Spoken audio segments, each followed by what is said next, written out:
Jadi dalam kehidupan itu tidak akan berjalan sempurna seperti yang ingin kita rasakan. Selalu akan ada perbedaan pandangan. Ya, bahkan dalam kehidupan rumah tangga saja, ya maaf ya, Anda misalnya seorang istri mau ke sini saja mungkin masih bisa beda pandangan warna apa untuk jilbab yang dipakai. Ya, dengan suami bisa berbeda. Bapak bagus yang mana ya? Hijau atau kuning? Kayaknya yang hijau deh gitu kan.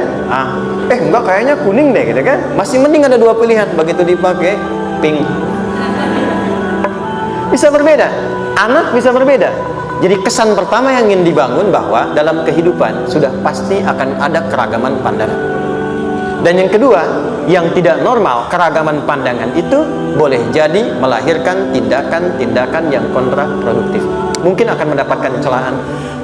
Allah dicela, malaikat dicela, Rasul dicela, Nabi dicela, sahabat dicela, tabi'in dicela, ulama dicela. Kita siapa yang mungkin belum menjadi bagian dari orang-orang itu dan ingin bebas dari celaan? Itu mustahil. Jelas sampai sini? Jadi kalau mendapatkan celaan, berbahagialah, berarti kehidupan kita normal. Jelas? Pernah mendapatkan celaan dalam hidup? Halo? Pernah disoal oleh orang lain? Pernah direndahkan oleh orang lain? Nah, Allah tuh memberi kesan kepada kita, jangankan engkau Rasul yang paling mulia saja pernah mendapati itu. Tapi bagaimana seni mendapatkan ketahanan sehingga dalam dicela pun tetap tenang, dalam disoal pun tetap hatinya nyaman. Karena ketenangan itu yang membawa pikiran tenang dan tindakan yang terukur. Dan kadang-kadang ketenangan itu lebih penting bahkan dibandingkan dengan harta yang berlimpah. Seringkali saya berikan perbandingan dari sejak dulu kita belajar kan. Coba pilih mana? Saya yakin masih konsisten. Pilih mana? Kaya tapi gelisah atau miskin tapi tenang? Tidak boleh ada pilihan ketiga, saya tahu itu. Kaya tapi gelisah atau miskin tapi tenang? Pilih mana? Ya, saya tahu lah. Kaya tapi tenang. Oke, di fase ini wahyu belum turun. Nabi sudah ngajar, turun wahyu, turun ala-ala, turun beberapa surah. Tiba-tiba ada masa jeda, wahyu belum turun. Sepekan belum turun, sebulan belum turun. Disitulah muncul seakan ada amunisi bagi orang-orang yang tidak senang dengan Nabi, tidak senang dengan ajakan Nabi pada kebaikan. Ini poin yang kedua. Kalau Anda berbuat baik, pasti ada tantangan. Ingat ya, kalau Anda berbuat baik, apapun itu, pasti ada tantangan. Yang menguji konsistensi kebaikan itu apakah serius untuk dilakukan atau tidak. Maka mulai muncul tuduhan. Lihatlah, Muhammad dari tinggalkan sama Tuhannya. Tuh Muhammad dah gila tuh, naik turun bukit, naik turun lagi, kayak orang bengong. Muhammad udah ada beban di pundaknya. Jangankan umatnya, Rasulnya saja yang mengklaim Rasul punya masalah katanya, kan? Dan ditinggalkan Tuhannya, kok masih mau ikut Muhammad? Maka dalam keadaan itulah kemudian ditunggu, naik turun, turunlah kemudian dua surah sekaligus, surah 93, surah 94, yaitu surah Ad-Duha dan Al-Insyirah.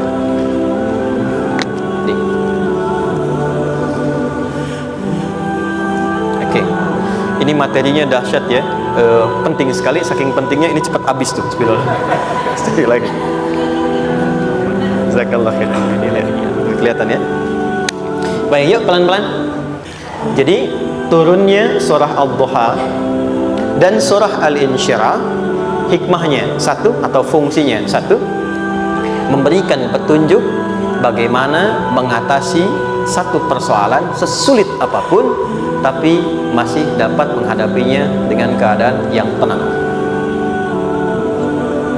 Satu surah ini atau dua surah ini diturunkan untuk membimbing setiap hamba menuju kepada ketenangan hati.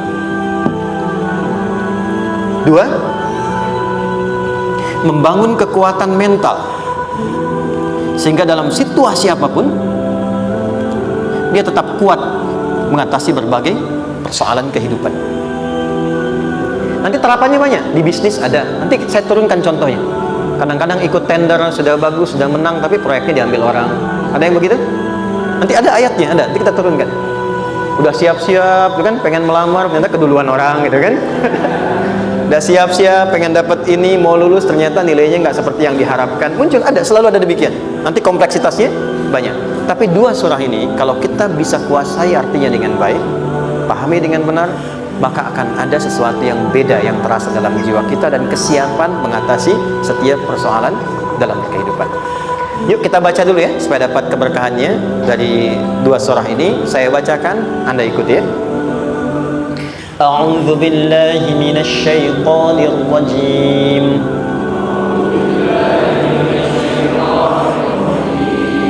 Bismillahirrahmanirrahim.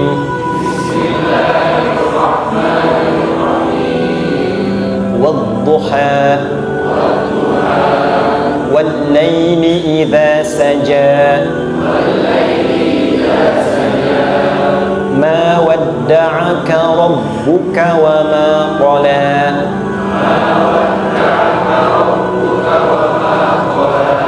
ma wadda'aka rabbuka wa ma qala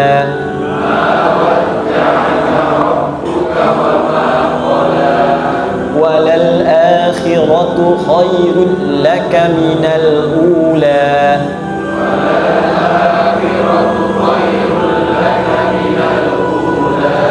wala sawfa yu'tika rabbuka fatarda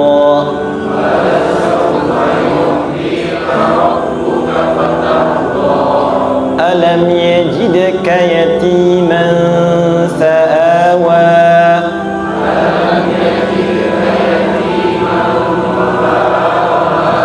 wa wajadaka dhallan fahada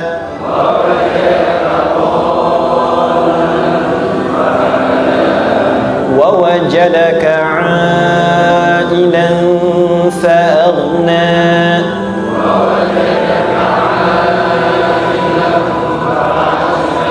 فأما اليتيم فلا تقهر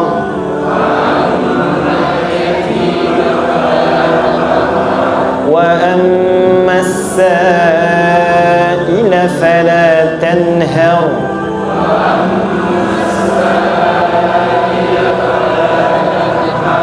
وأما بنعمة ربك فحدث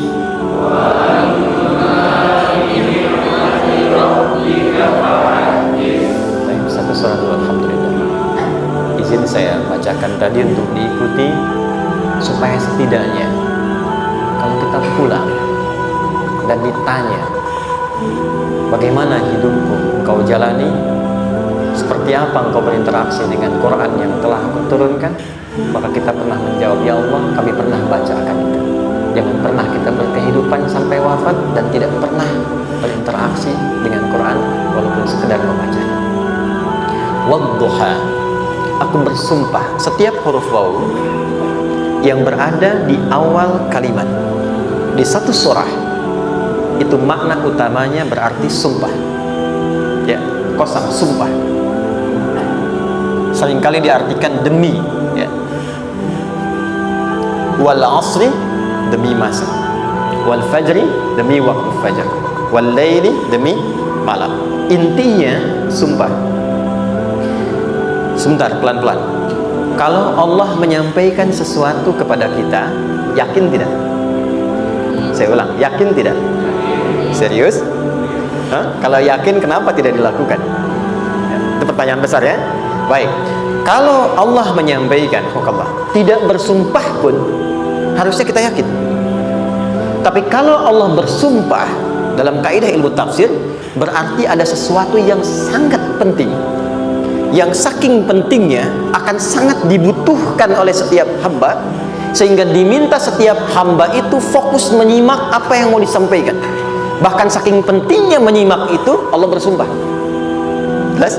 Kalau teman-teman menemukan di Quran ada ayat dibuka dengan sumpah, berarti ada kasih Allah yang tinggi yang akan disampaikan di ayat itu sampai meminta kita fokus untuk menyimaknya. Ad-duha, untuk memudahkan maknanya, teman-teman, kalau waktu duha itu jam berapa ya? Oke, sebetulnya dimulai sejak matahari itu mulai naik, yang memantulkan ya, atau menyinari cahayanya itu mulai terasa lembut. Ya kalau misalnya kita ambil 1,5 jam setelah subuh. Sekarang subuh 4:30 lah, taruhlah 4:30 ya. 1,5 jam berarti jam 6 kan? Nah itu awal duha tuh.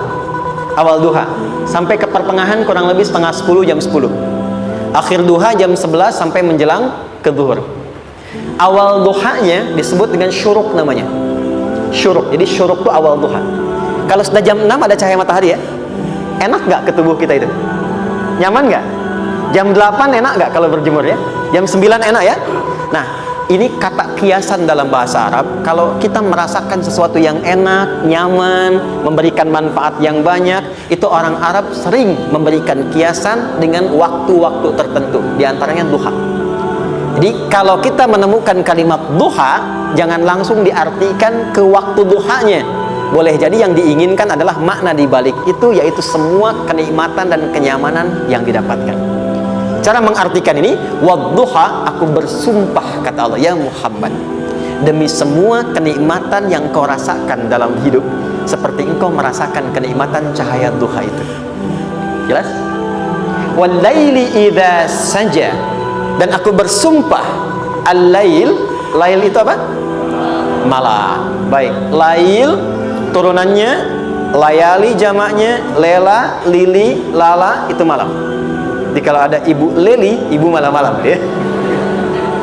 Lail. Oke. Lail itu malam. Malam gelap nggak? Gelap. Tapi kalau gelapnya gulita, tidak ada cahayanya, gelap betul gitu. Gelap ya. Misalnya sedang kita dapati misalnya satu momentum padam lampu, padam semua, dan pas gerhana misalnya gelap sekali. Nah itu bahasa Arabnya disebut dengan saja namanya. Ya, saja. Wal laili idza saja. Dan malam apabila telah gulita. Zaman Nabi kan nggak ada lampu, ya, belum ada PLN, ya, dan seterusnya. Jadi gelapnya betul-betul gelap. Saya mau tanya sebentar. Biasanya kalau situasi gelap itu mudah nggak menemukan benda tertentu? Melangkah mudah atau sulit? Tidak mudah untuk dilakukan kan? Dalam bahasa Arab, kalau kita ingin mengungkapkan satu kegamangan yang luar biasa, sampai kita merasakan gelap dan sulit melangkah, bukan hanya karena nggak ada cahaya, mungkin karena ada pekerjaan tertentu yang menyulitkan, masalah tertentu yang menyulitkan, sehingga merasa seakan-akan kita tuh gelap, makan nggak enak, melangkah susah. Pernah nggak merasakan situasi yang saking beratnya satu beban itu seakan-akan makan nggak mau, melangkahnya berat, ada vertigo, kadang-kadang pusing? Pernah merasakan itu? Itu bahasa Arabnya wal-laili idza saja. Perhatikan kalimatnya, ya Muhammad sallallahu alaihi wasallam, aku bersumpah demi semua kebahagiaan dan kenikmatan yang engkau pernah raih, seperti merasakan kenikmatan cahaya duha.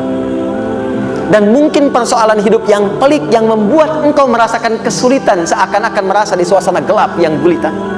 Ma wadda'aka rabbuka wa ma qala. Tanamkan dalam jiwamu yang paling dalam, aku tidak akan pernah meninggalkanmu.